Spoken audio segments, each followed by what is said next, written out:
Welcome to Boomhauer 69 channel, and today I'll show you how to use a kerosene oil lantern here. I got this kerosene oil lantern here. I bought this at an estate store,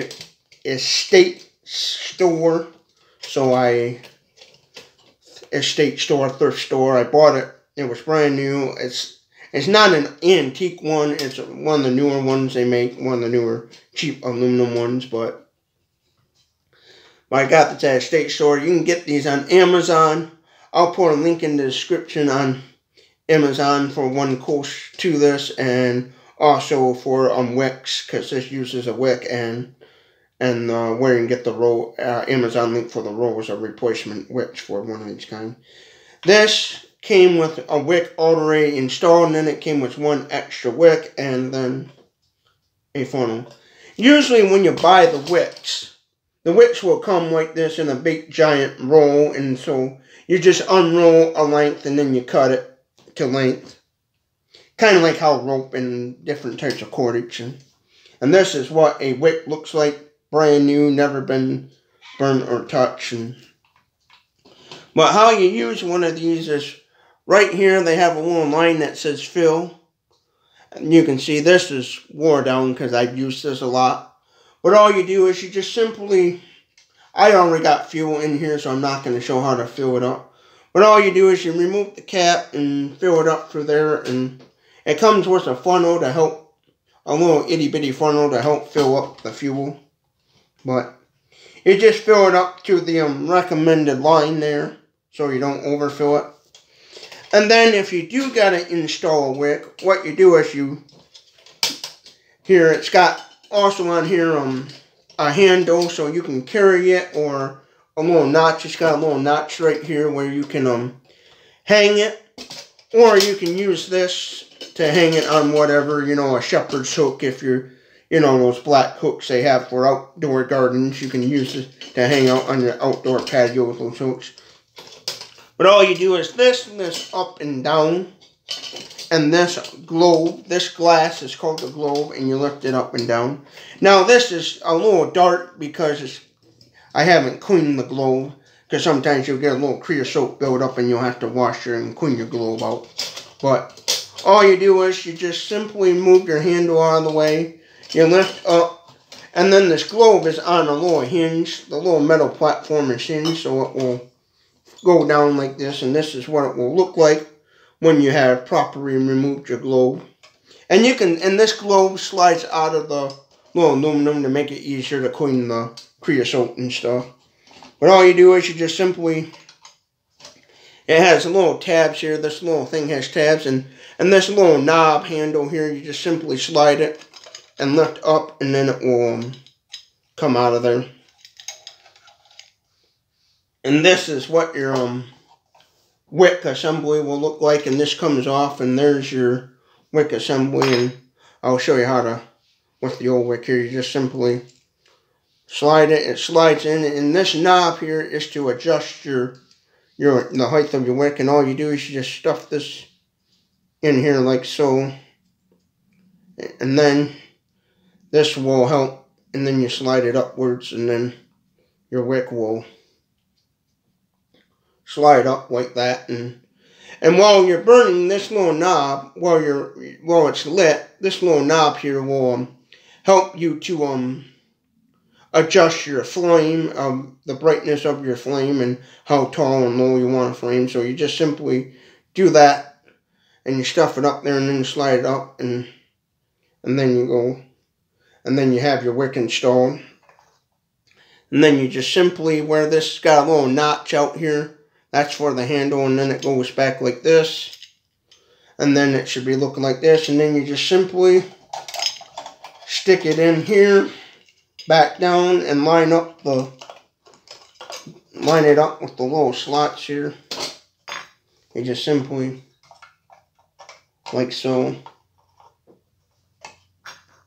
you line it up. And then you just simply line it up and slide it in place, and then just simply lock it like so, and then it should look like that. and then your wick is installed. And when you get these brand new, and they already have a wick installed, or you install or install a new wick and replace your old wick, what you want to do is, sometimes what some will do is at the tip, they'll do just a quick little dry burn to burn the tip a little bit to get it a little kind of dark color to help so the wick won't burn up faster. You know, if you dry burn just for a few seconds, it'll help keep the wick from burning up real fast. And then when you got your new wick or your old wick installed, if you got a wick already installed or you have replaced the wick, what you want to do is open this up, fill it up with fuel, let it set overnight, 8 hours or give it 24 hours if you want to, but basically doing it overnight. Let the wick soak up the fuel overnight. I'll show you again what a wick will look like when it's been saturated. They call it saturate the wick. That's what I was always calling it, saturate or let it soak up. And as you can see, if you compare this, how nice and clean this is, and that's what it will look like when your wick is all when your wick has soaked up the fuel, the fuel. And then all you do is, again, you let it set overnight and let it soak up the fuel overnight. And then when the fuel has soaked up overnight, then all you do is to start it. I'll get a match here. You can light these with matches, a lighter, whatever the case may be. I just use matches because it makes it a lot easier. But then once it's all installed and the wick has soaked up overnight, then you just simply, this little tab here, I don't know if you can see that very good, but this little tab here, you just simply lift up on that, and then you take your match, and it's always good to have, here I have water, I've used this already, and it's got matches in it, but have water on hand and a fire extinguisher nearby, in case you accidentally knock this over, it breaks and it starts a fire. Always use safety, because this is a flame. Always use safety precautions when you're lighting these and using these. I always keep a jar of water around, so when I'm done lighting the wick, done lighting the match, I can just drop the match in the water. And then you just simply go like that. Drop your wick in your water or blow it out. Your match. Drop your match in the water, blow it out, or whatever the case may be. And that's how you light it. And then again, this little knob here, you can adjust your wick so it's bright, dim. I'll shut the light off here and show you how bright it is. But there's what it looks like in the dark. Dark when you're using these in the dark. But you can also hold on to it, if you gotta walk around somewhere. But this is how you, well, that's how bright it is in the dark. And one thing I always liked about these been around for hundreds and hundreds of years. These been around since the days of the locomotives, before airplanes and stuff. And before they had the light, before Thomas Edison helped make the light bulb.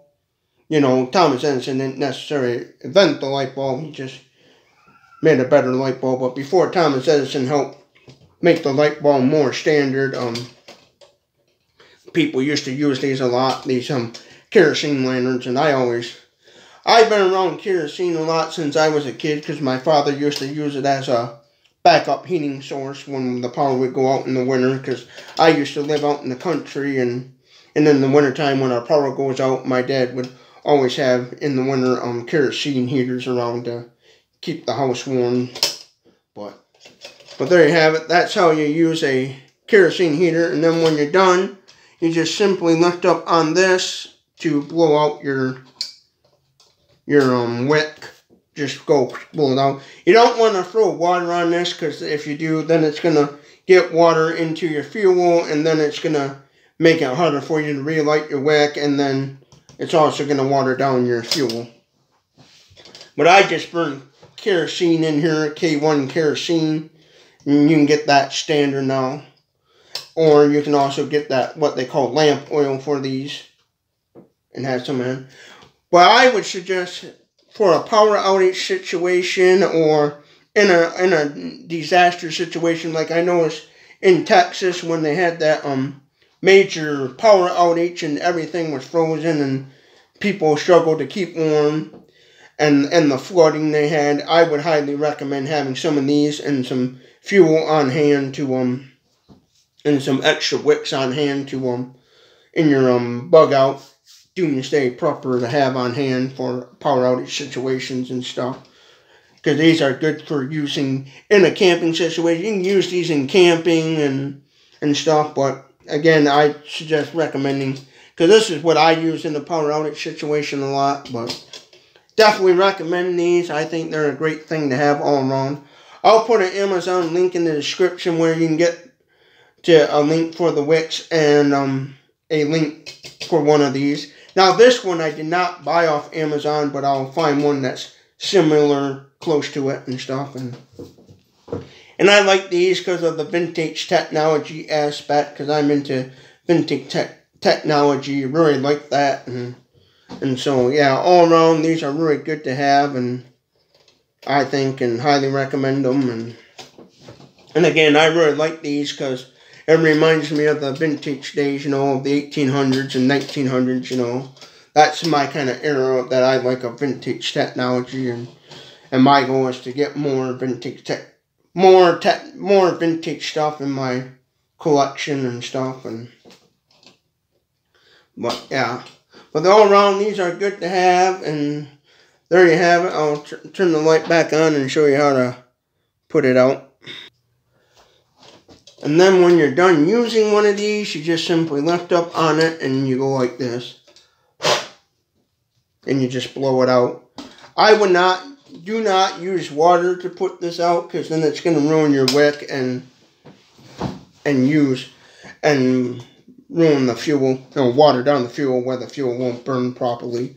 But again, if you're using one of these, always make sure you have a bucket of water nearby, or and some fire extinguishers to help. Because what I do is I just simply, when I light a match and I'm done with the match, I just drop it in water to put it out. But it's always good to have nearby a fire extinguisher close on hand in case, you're not one of these overs. Because one thing to remember, this has a protective globe to protect the flame, to help the flame and wick burn evenly. And if this globe breaks, this is a glass globe, and if it breaks, you either gotta try to find a replacement globe for the lantern, or you just gotta throw the whole thing out. Now I bought this for about 8 or 10 bucks, so if I broke the globe on this, the glass globe here, this part, if I broke that, then I would just simply throw the whole thing out and buy a new one. But when I bought this one, it came with a little funnel to help fill up the fuel, make it easier to fill up the tank on this. And then it came with one extra wick. Now, when you buy these wicks, usually they come in a big giant roll where you just unroll your length and then cut it, kind of like how string does. Rope and cordage usually comes. And so yeah, I'll put an Amazon link in the description again about how to where to get one of these, and the wicks as well. And if you like more of this kind of content, feel free to subscribe to my channel. It will really help me out a lot. And comment below what you like about these or dislike, or what you use, I know Coleman, the more popular ones now to use are the Coleman lantern ones that take the other kind of fuel, which I don't care to use some Coleman lanterns. I'm actually kind of scared of them because I know with Coleman lanterns, they're more explosive. The gas is a little more dangerous if you're not careful. It could blow up more. And kerosene is one of those. It will ignite, but it won't blow up in your face and make a big kaboom if you're not careful. And I've always felt more safer around kerosene products than I did kind of Coleman lanterns. I've used butane stoves, but again, any kind of fuel-related lighting setup, always use caution and always have a fire extinguisher on hand. Make sure you have a carbon monoxide detector nearby working, because these can produce some carbon monoxide, and always use anything like these. Use them in a well-ventilated area of the home. Don't be using this in a small little confined space, but, you know, use it in a well-ventilated area. If you get one of these and it comes with an instruction manual, read the instructions really good, and if you're not 100% sure on how to use one of these, there's plenty of videos out there on the internet how to safely use one of these.